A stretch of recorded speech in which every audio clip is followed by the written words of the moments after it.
Did you know that Resident Evil's scariest story isn't that of Lisa Trevor and her family told in the original's remake, nor is it that of creepy Chief Irons in 2, or any of the many other nightmarish tales the series has told over the last 30 or so years? No, Resident Evil's most horrifying story is actually featured in one of its worst games, Survivor, a janky first-person PlayStation exclusive designed to be played primarily using a light gun. And Survivor is a bad game. I remember renting it from Blockbuster on release day and being shocked by just how bad the voice acting was in a franchise known for its bad voice acting. Vincent? It's me, your mother. My mother? I've also never understood why the cleaners, who have only appeared in Survivor, have the physique of apes but inexplicably roar like panthers when they die.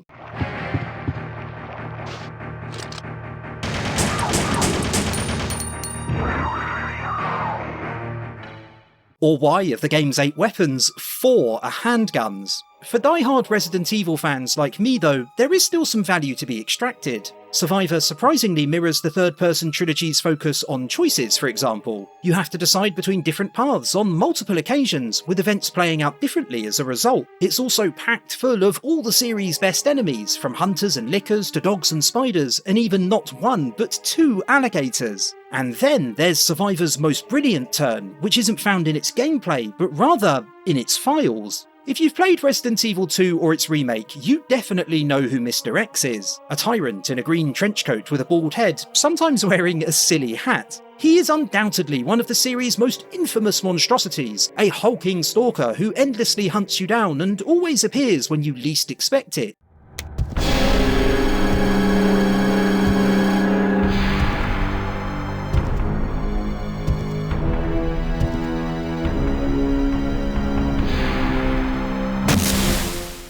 He is fantastic, and he is fearsome in equal measure. The story of how he and his fellow T-103s, the model number for this particular variety of tyrant, are made is also one of the most awful things imaginable. As you take control of Ark Thompson and begin exploring the Umbrella Corporation-owned Sheena Island, Survivor's setting and home to an outbreak just a few months after Raccoon Cities, you'll find some extremely troubling files. Early on, you'll find the church manager's diary, which mentions that the island houses billion-dollar facilities that mustn't go to waste. What the end goal of that substantial investment is, however, remains shrouded in mystery. Not long after, you might also stumble across the patient's chart in the hospital. At first glance, nothing seems out of the ordinary, until you reach the bottom of each entry where there are some very troubling notes. Not only are doctors drugging the 17 and 18-year-olds they're supposed to be caring for, they also refer to one of them as being worthless as a product due to a tumour in his cerebellum. It isn't apparent what the product they're referring to actually is. Before departing the hospital, you'll also come face to face with your first tyrant.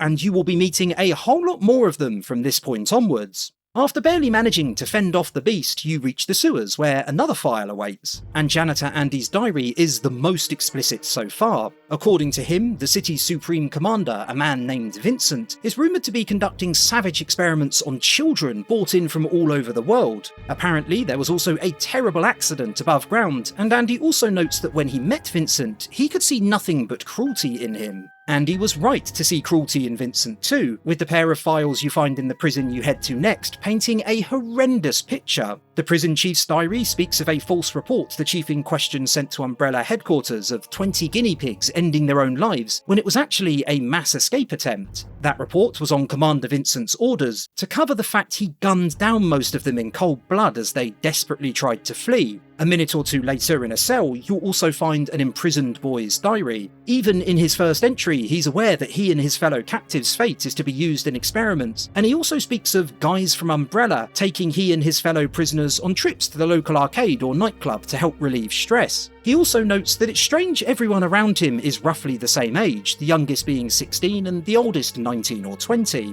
In an entry a couple of weeks later, he laments his friend Chin being taken to a mysterious factory on a mountain, the same one his fellow inmates Anna and Jacob had previously been taken to. Unexpectedly, he also knows why they were taken there, having overheard a conversation between Vincent and some of the factory's workers, to cut open their brains and extract some kind of material. The rest of the diary details he and his fellow inmates' plans to break out. It's better to die trying to escape than to stay put and being experimented on, he muses. And thanks to the prison chief's diary, well, we know how that turned out. After leaving the prison, there are several more areas you may potentially travel through depending on your choices, including the aforementioned nightclub the imprisoned boy mentioned. There's nothing which adds to the story, but you will encounter quite a few more tyrants during your travels.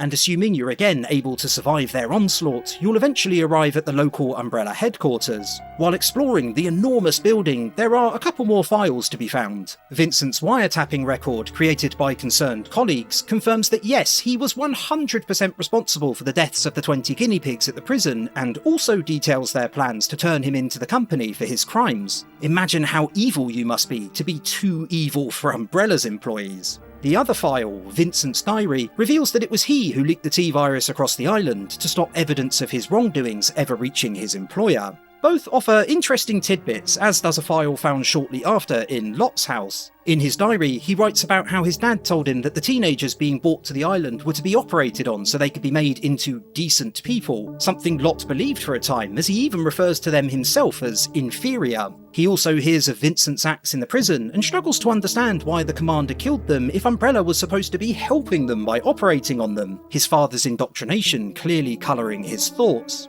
By this point, you're only a short walk away from the factory mentioned towards the start of Survivor, and if you choose to head there via the hillside, you'll encounter several more tyrants along the way.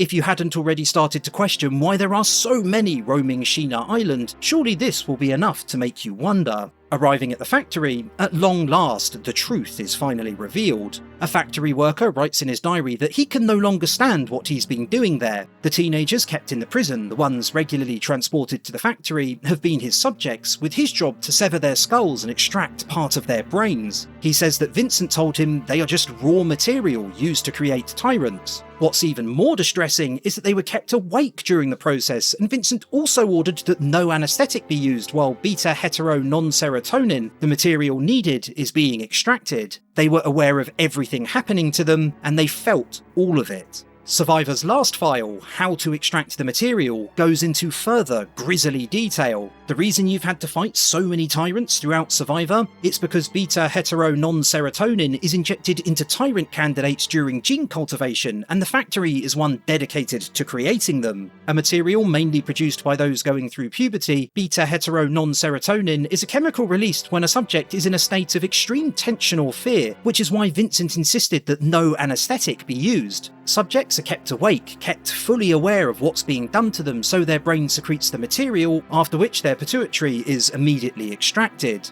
Long story short, Sheena Island, it turns out, was one gigantic tyrant factory prior to the outbreak. Teenagers were abducted from all over the world and brought to the island, where they were constantly drugged to keep them docile and imprisoned in appalling conditions. Eventually, each was then taken to the factory, where they were operated on while still awake and without anaesthetic, to ensure their brains released the maximum amount of beta-hetero non-serotonin. That material was then used during gene cultivation to create tyrants, hence the ridiculous number of them found across Sheena Island. At the very end of the game, you even have to fend off an experimental new variation, the Hypnos T-type, which was also being developed there.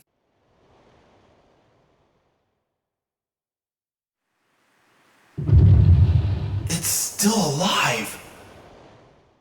The Resident Evil series tells some truly gruesome tales at times, but for me, the story of how the T-103s, or Mr. X's as we like to call them, are made may just be the most disturbing of them all. Children were kidnapped out of the blue by Umbrella, who then kept them in awful conditions until it was their turn to be taken to the factory to go through a process which can only be described as barbaric. Mr. X was already a hideous abomination to begin with, but once you come to understand how he and his fellow T-103s were created, he becomes truly the stuff of nightmares. Thanks for watching the video, boys, girls, and amnesiac secret agents investigating untold horrors on an Umbrella-owned island. If you had a scarily good time, do consider liking, subscribing, and letting me know what you think of Resident Evil Survivor, and fingers crossed, we'll catch up again soon.